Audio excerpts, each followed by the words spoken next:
दोस्तों स्वागत है आपका एक बार फिर फ्रेंड। इसमें मैं लास्ट 70 डेज़ की स्ट्रेटजी को आईएएस को लेके मैं थोड़ा सा यहाँ पे डिस्कस करूँगा अच्छे से, ताकि मैं आप लोगों को थोड़ा सा ये बता सकूँ कि 70 डेज़ में आप क्या क्या किन किन चीज़ों पे कैसे कैसे चीज़ों को ले सकते हैं।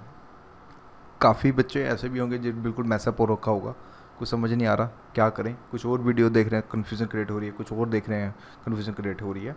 तो जस्ट मेरी तरफ से यहाँ पे जस्ट एक सजेशन है, मानना ना मानना ये सारा काम आपके ऊपर होता है। मानेंगे ठीक है, नहीं मानेंगे तो भी ठीक है, बट आप अपने हिसाब से इस वीडियो को सुन लेंगे तो आपको डेफिनेटली आपके सारे आइडियाज़ क्लियर हो जाएंगे। यूपीएससी प्रीलिम्स 10 अक्टूबर 2021 को होगा और डेफिनेटली होगा, इसमें चांसेस बहुत कम है अगर थर्ड वेव नहीं आई तो उस कंडीशन में 70 डेज़ आपको डू एंड डाई वाली सिचुएशन होगी। आगे बढ़ने से पहले मैं ये भी बोलूँगा कि देखिए प्लीज़ आपसे रिक्वेस्ट है कि अब जो है थोड़ा सोशल मीडिया जो आप एक्टिव हो रहे हैं उससे थोड़ा सा दूर हो जाइए।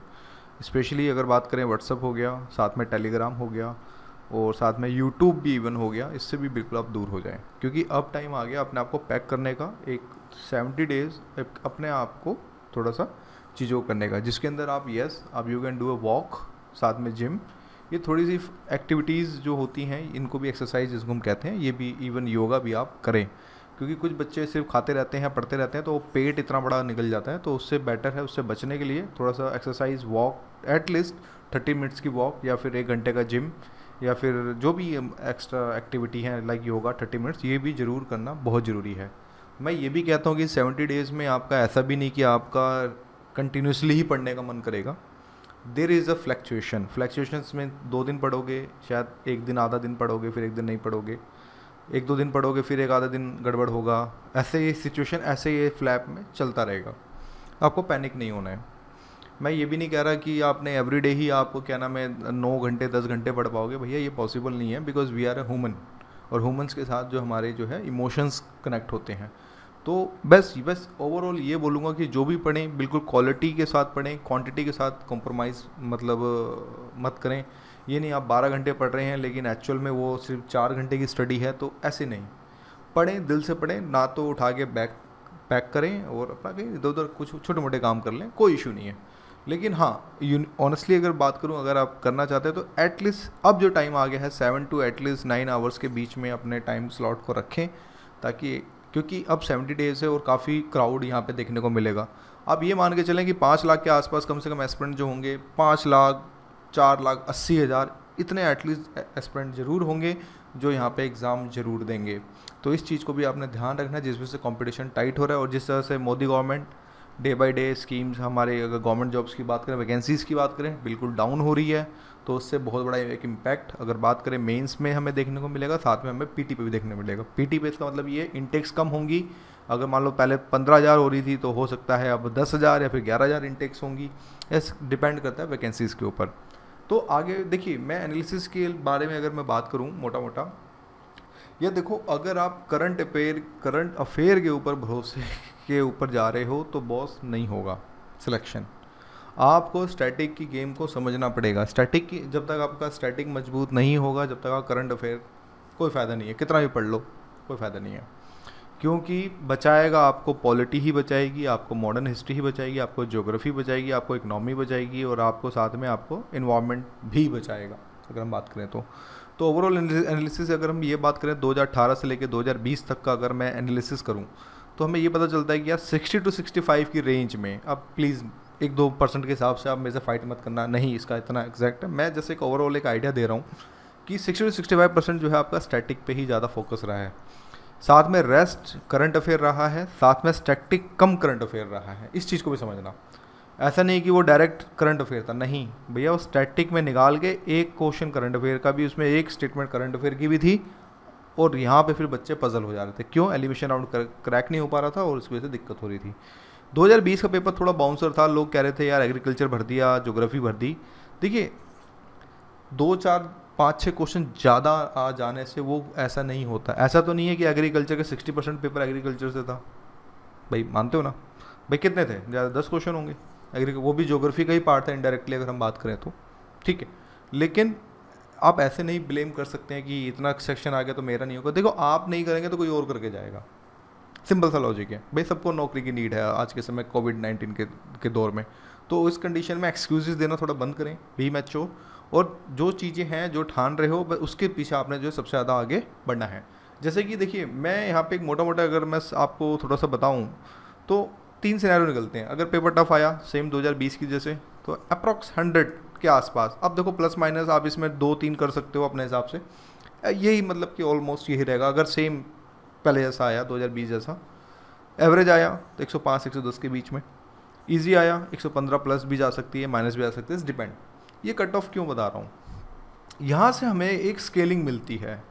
स्केलिंग का मतलब ये होता है कि आपको ये समझ आ जाता है यार मेरे अगर 55 से लेके मेरे 60 क्वेश्चन अगर करेक्ट हो जाएं, मेरी कहानी समझ आ जाती है, मेरी कहानी इन हो जाएगी। यानी कि यहाँ पे इस कट ऑफ के एवरेज से आपको एक आइडिया मिल गया।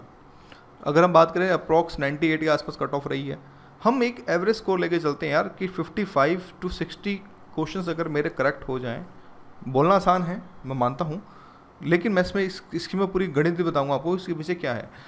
55 से 60 मतलब क्वेश्चन मेरे सही हो जाएं तो मैं यहाँ सेफ जोन में खेल जाऊँगा। लेकिन इस 60 क्वेश्चन करने के लिए भी आपको बहुत ज़्यादा हार्ड वर्क करना पड़ेगा। अब मैं ये समझाने की कोशिश करूँगा कि आपको किन किन चीज़ों पे, कैसे कैसे चीज़ों पे मतलब कि ज़्यादा फोकस आपको करना पड़ेगा, वो मैं धीरे धीरे आपको बताऊँगा। जैसे कि आगे बढ़ने से पहले ये भी बोलूँगा कि 50 मॉक टेस्ट ऐसे ज़रूर लगा के जाना। अगर आप मॉक टेस्ट नहीं लगा रहे हो ना यार, तो सब बेड़ा गर्क है, क्योंकि मॉक टेस्ट लगाने बहुत जरूरी। कुछ बच्चे सोचते हैं यार हम तो पढ़ रहे हैं, देखो 2 फिलॉसफी है यार, पढ़ तो रहे हैं, मॉक टेस्ट देंगे खाम खाम टाइम वेस्ट होगा, 3-4 घंटा वेस्ट होगा, उससे अच्छा मैं रिवाइज कर लूँगा। एक ये फिलॉसफी जो मैक्सिमम बच्चों के साथ आती है, स्पेशली अगर बात करो हिंदी मीडियम को लेके। लेकिन नहीं, मॉक टेस्ट से आप बच तो रहे हैं, लेकिन आपको कैसे पता चलेगा कि आपको वो कंसेप्ट कितना क्लियर है। तो वो चीज़ आपको मॉक टेस्ट बताता है कि आपको टेस्ट जो है वो आपको बताते हैं कि यस कि हाँ मेरी इस सब्जेक्ट में कमांड सच में है। तो आपकी जो औकात होती है वो आपको मॉक टेस्ट बताता है। चाहे भले ही पॉजिटिव स्कोर है चाहे नेगेटिव है, उससे हमें घबराना नहीं होता है। अब आते हैं कुछ चीज़ें, जैसे before going ahead 4 things you need to understand. 4 चीज़ें आपको जो है सबसे ज़्यादा समझनी पड़ेंगी इस वीडियो के अंदर, जिस पे पूरी थीम है। एक है ट्रस्ट। देखो दोस्तों, ट्रस्ट का मतलब यहाँ पे ये है कि अपने ऊपर ट्रस्ट करना बहुत ज़रूरी है। देखो 2 तरह के एस्पिरेंट होते हैं, एक जो फुल कॉन्फिडेंट होते हैं, मेरे सोर्सेज मुझे फॉलो करने हैं बस। एक होते हैं कुछ इधर से भी मिल जाए कुछ इधर से भी मिल जाए, इन दोनों को मिक्स करूँ, कुछ कर लूँ, इधर से मिल लो, किसी दोस्त के जुगाड़ नोट्स मिल जाए, कोई चमत्कारी नोट्स मिल जाए, कोई जुगाड़ू नोट्स मिल जाए, कोई फर्रे मिल जाए, कोई इस तरह की चीज़ें होती हैं।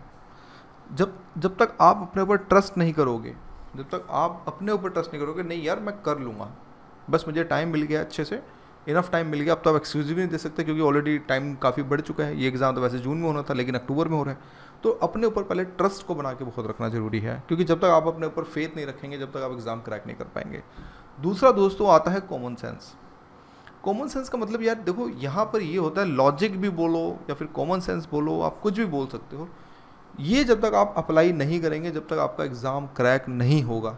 अब भी क्वेश्चन कैसे, 100 क्वेश्चन आते हैं, आप कितने भी तुर्रम खाए हैं, मैं कहता हूँ चाहे आपने कितने भी तुर्रम खा पढ़े हैं, आपके 45 प्लस हिट नहीं हो सकते, मैक्सिमम 45, एक्सेप्शनल केसेस में भी 50 कोई कर जाए, 45 प्लस हिट नहीं हो सकते एन अ सिंगल राउंड। मतलब कि यहाँ पे वो क्वेश्चन की बात कर रहा हूँ जहाँ पे यू आर 100% श्योर कि मेरे 100% क्वेश्चन ये सही है।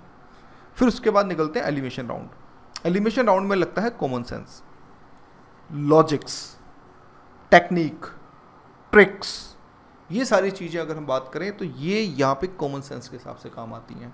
अगर आप सोच रहे हैं कि आप नॉलेज के हिसाब से अगर आप पेपर को क्रैक कर लें तो आपका पेपर क्रैक नहीं होगा, ये मैं रिटर्न में दे सकता हूँ। तो ये बात ध्यान रखिए कि आपने कॉमन सेंस और लॉजिक्स कैसे बिल्डअप होगा, ये बिल्डअप होगा टेस्ट सीरीज से। कॉमन सेंस का मतलब ये होता है कि अगर 4 ऑप्शंस आ रहे हैं तो आपको you should go with a negative score, मतलब कि नेगेटिव एलिमिनेशन करो कि भाई रॉन्ग क्वेश्चन को आपने एलिमिनेट करते हुए निकलो, आपको ऑटोमेटिक करेक्ट पता चल जाएगा। सही के पीछे नहीं भागना, सोचो कि कौन सा गलत है, ये स्टेटमेंट गलत नहीं लग रही, वर्ड्स के पीछे भागो, ओनली वर्ड होता है, लाइक ठीक है, कैन वर्ड होता है, तो ये कुछ वर्ड्स होते हैं जो हम आगे बताएंगे आपको धीरे धीरे। तो उस कंडीशन में आपको इन चीज़ों पे जब तक आप कॉमन सेंस नहीं लगाएंगे, जब तक आपको बिल्कुल भी मतलब कि आपका एग्जाम जो है बिल्कुल क्रैक नहीं होगा। फिर आता है लिमिटेड बुक्स। लिमिटेड बुक्स का मतलब दोस्तों यहाँ पर सिंपल से एक फंडा है यार, बिल्कुल मिनिमाइज बुक्स रखो, जितनी कम रखोगे उतनी बार रिविजन होगा। यानी कि रीड लेस रिवाइज मोर, ये एक फंडा है जिसको हम बोलते हैं RLRM, RL RM का फंडा है सिंपल सा। तो इसको जब तक आप नहीं रखोगे, जब तक यूपीएससी में चांसेस हैं कि आपका पीटी में भी क्रैक ना हो। और लास्ट है मॉक टेस्ट। मॉक टेस्ट के बगैर अगर आप जा रहे हो तो समझ जाना देर इज एक्सेप्शन केसेस। मैं ये नहीं कह रहा कि फेल ही होंगे कुछ बच्चे, there is some exception cases जो रिपीटर्स हैं, जिनका 6 अटैम्प्ट है, 5 अटैम्प्ट है, यार उनको मॉक टेस्ट में भी ना भी लगा तो भी काम चल जाएगा। लेकिन व्हाट अबाउट द फ्रेशर्स? अगर फ्रेशर मॉक टेस्ट के बगैर जा रहे हैं तो फिर चीज़ें जो होंगी सारी गड़बड़ होंगी। तो उस कंडीशन में आपको जो है मॉक टेस्ट जो है ज़रूर आपको जो है लगा के रखना पड़ेगा। अभी मॉक टेस्ट कितने एज डिपेंड योर कैपेसिटी, चाहे आप चाहें तो 50+ तो एटलीस्ट कम से कम लगने चाहिए। फिर उसके बाद एक चीज़ ये भी आपने देखी होगी, मैं कितने भी प्रवचन यहाँ दे दूँ, कितने भी बोल वचन कर दूँ, revise more, read from less sources, at least the static portion, aspirant नहीं मानेंगे यार, लेकिन सब बेटा गर्क होगा, देख लेना। क्योंकि बच्चे नहीं मानेंगे, वो इधर उधर के ट्रैप में ज़रूर फंसेंगे। 70 डेज़ प्रोग्राम में ये आप कर सकते हैं। देखिए इसमें अगर 15+15+15 को जोड़ेंगे तो 45 डेज़ आता है। रेस्ट आप जो है अगर बात करें तो बिल्कुल रिवीजन के लिए स्लॉट रख सकते हैं, जिसमें आपका अगर हम रिवीजन के तौर पे देखें तो कम से कम आपका 4 to 5 टाइम्स आपका रिवाइज बहुत अच्छे से हो जाएगा। इसमें आप ये कर सकते हो, फर्स्ट 15 डेज़ में ज्योग्राफी एंड इकोनॉमी को रिवाइज कर सकते हो।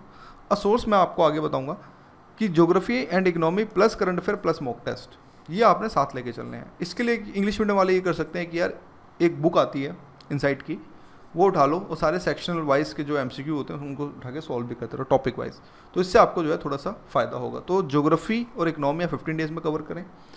साथ में नेक्स्ट 15 डेज़ में polity, culture, Asian history cover करी जा सकती है। ज़्यादा हार्ड नहीं, क्योंकि एशियंट है, 14 चैप्टर इसके और कल्चर है, तो देखा जाए तो 15 इसमें आप कवर कर सकते हैं।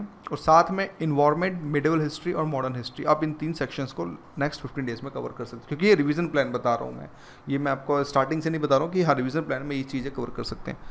आप 45 डेज़ तक ऐसे चलो, फिर उसके बाद रिवीजन पे आपने ज़्यादा फोकस करना है। तो ये तो हो गया 70 डेज़ का प्रोग्राम जो मैंने आपको बताया। अब इसके बाद आते हैं CSET के लिए। देखो दोस्तों, CSET के लिए ये होता है focus more on the maths and reasoning. Compression के पीछे मत भागो। मैथ्स में भी कौन से टॉपिक, सिंपल सी बात है, SI, CI, time and work, time and distance, और आपका हो गया मेंसुरेशन हो गया, क्लॉक हो गया, आपका डायरेक्शन हो गया, ये कुछ टॉपिक्स हैं। प्रॉफिट लॉस हो गया। साथ में आपका अगर बात करें तो एवरेज हो गया, प्रॉब्लम ऑन नंबर्स हो गया, प्रॉब्लम ऑन एजेस हो गया। ये कुछ ऐसे क्वेश्चन हैं जहाँ से आपको यहाँ से 10 से 12 क्वेश्चन आपको ज़रूर मिल जाएंगे। रीजनिंग में पजल हो गया, सिटिंग अरेंजमेंट हो गया, डाइस हो गया, आपका DI हो गया, डेटा इंटरप्रिटेशन हो गया, और साथ में आपका और भी जो टॉपिक्स होते हैं जो इंपॉर्टेंट, वो आप जो है कर सकते हैं। इसके लिए मैं आपको एक ही बुक बोलूँगा, क्रैकिंग IAS CSET की किताब आती है, क्योंकि अब आपको 33% लानी है। तो उस कंडीशन में ये होता है दोस्तों कि 33% में पहले RS अग्रवाल जब CSET इंक्लूड होते थे मार्क्स, तो मैं उस समय कह सकता था कि RS अग्रवाल पढ़ लो, ज़्यादा अच्छी है, क्योंकि इसमें आपको CSET में अच्छा स्कोर मिलेगा। साथ में CL कोचिंग के आप जो है टेस्ट सीरीज लगा लो, वो ज़्यादा अच्छा रहेगा। लेकिन अब ऐसा नहीं है, अब बस अरिहंत की CSET की बुक लगा लोगे, एक सफिशिएंट है, उससे ज़्यादा और बाहर कुछ नहीं आएगा। फिर अब नाउ करते हैं मटेरियल के ऊपर। देखो मटेरियल में ये हो सकता है पॉलिटी के लिए लक्ष्मीकांत एंड मेरे माइंड मैप, ये कुछ इंग्लिश मीडियम के माइंड मैप्स आप चाहें तो उनको अमेजोन या फ्लिपकार्ट पर देख सकते हैं एज यूजुअल, या फिर आप हमारी वेबसाइट से देख सकते हैं। जैसे ऐसे ऑप्शनल है, मैंडेटरी नहीं है। आप या फिर आप लक्ष्मीकांत पढ़ लें, साथ में हमारे लक्ष्मीकांत के शॉर्ट नोट्स पढ़ लें। इकनॉमी के लिए हमारे जो नोट्स बनाए हुए हैं, साथ में वीडियोज़ अगर आप देखना चाहें, अगर आप कंसेप्ट क्लियर नहीं है तो उसके लिए वीडियोज़ प्लस इकनॉमी के माइंड मैप ये वाला। मॉडर्न हिस्ट्री के लिए स्पेक्ट्रम प्लस अवर स्पेक्ट्रम के शॉर्ट नोट्स प्रिंटेड वाले, और साथ में अगर चाहें तो मॉडर्न हिस्ट्री का आप माइंड मैप भी ले सकते हैं। और साथ में अगर बात करें तो इन्वायरमेंट के लिए our short notes and mind map, ठीक है। कल्चर के लिए 11th क्लास की book plus mind map. Asian history के लिए Tamil Nadu book plus mind map, क्योंकि माइंड मैप्स बहुत इंपॉर्टेंट होते हैं फॉर द क्विक रिवीजन के लिए, स्पेशली जिन्होंने नोट्स नहीं बनाए हैं। मिडिल हिस्ट्री के लिए Tamil Nadu book plus mind map. Geography के लिए NCERT book 7th and 9th to 12th class की बुक, और साथ में माइंड मैप और प्लस मैपिंग सीरीज जो हमारी टेलीग्राम पे चल रही है। फिर rest everything would be cover in the current affair. बाकी इसके अलावा बजट, एनी सोर्स, कोई भी आप किसी का भी मटेरियल पढ़ सकते हो। इकोनॉमिक सर्वे के लिए विजन IAS या फिर GS स्कोर का आप पढ़ सकते हो। स्कीम्स के लिए focus more on the girls education and green energy, solar energy और साइंस टेक वाली पे। रिपोर्ट्स कौन सी पब्लिश कौन सी करता है, ये वाली। National parks, Ramsar sites, UNESCO sites, इनमें से क्वेश्चन भी ज़्यादा जो है क्लैप्स अगर हम बात करें तो थोड़े से जो है होते हैं। मॉक टेस्ट की बात करें तो कोई भी सेक्शन वाइज आप मॉक टेस्ट लगा लो, कोई भी किसी भी कोचिंग की सीरीज़ के भी जो है आप मॉक टेस्ट लगा सकते हो। तो ये है पूरा कंक्लूज़न मेरी तरफ से कि आप 70 डेज़ के प्लान में आप कैसे जो चीज़ें लेके चल सकते हैं। मैंने आपको सोर्सेज भी बता दिए हैं साथ में, और ये माइंड मैप जस्ट एक ऑप्शनल है, मैंडेटरी नहीं है। मन करे आप एक मंगा के COD या फिर आप फ्लिपकार्ट पे भी मंगा के चेक कर सकते हैं, पसंद आए तो और मंगाइएगा, नहीं आए तो वापस कर दीजिए। बाकी रेस्ट अरिहंत के लिए मैंने आपको CSET का बता दिया, साथ में इस 70 डेज़ के प्रोग्राम में मैंने आपको यहाँ पे ये बताया। क्योंकि देखो अब आपको यहाँ पे कोर जोन बनाना होगा। कोर जोन का मतलब दोस्तों यहाँ पे ये होता है, आप इस चीज़ को समझें कि देखो स्टैटिक जो होता है वो हमारा 60 to 65% आता है। आप क्या करें, पॉलिटी और मॉडर्न हिस्ट्री, इसमें से कुछ मान के चलो 23-25 के आसपास क्वेश्चंस आते हैं यार, इसमें से आप 20 क्वेश्चन हिट कर सकते हो। इसी के जैसे आपका इन्वायरमेंट प्लस इकोनॉमी से कुल मिला के 20 क्वेश्चंस आते हैं। इसमें से आप मन मार के भी कम से कम नहीं तो कम से कम 14 क्वेश्चन आप जरूर हिट कर सकते हो। तो देखो 20 ये 14 ये 34 क्वेश्चन तो यही हो गए, कितने में से, आपके 45 में से। इसके बाद आपका क्या क्या बचता है, आपका बचता है ज्योग्राफी से भी कम से कम 10 क्वेश्चन जरूर आ रहे हैं। इसमें से भी आप कम से कम मान के चलो 5 क्वेश्चन आप हिट कर सकते हो। तो 50 में से 39 क्वेश्चन आप यही हिट कर लो। बाकी 50 में से 15 क्वेश्चन लाना या 16 क्वेश्चन करना बहुत बड़ी बात नहीं होती, जिसके अंदर आपका साइंस टेक भी है, रिपोर्ट भी है, आपका IR भी है। तो यहाँ से क्वेश्चन एक ईजीएस्ट वे में करना पड़ता है। यानी कि जो हमारा PT है ये it's all about the mind set. अगर आपने क्या माइंड सेट कर रखा है, अगर आपने सेट कर लिया कि yes I have to crack it, तो you have to crack it. तो यही है पूरा का पूरा मेरी तरफ से छोटी सी वीडियो। समझ आए तो लाइक, नहीं आए तो dislike. Thank you for watching my video.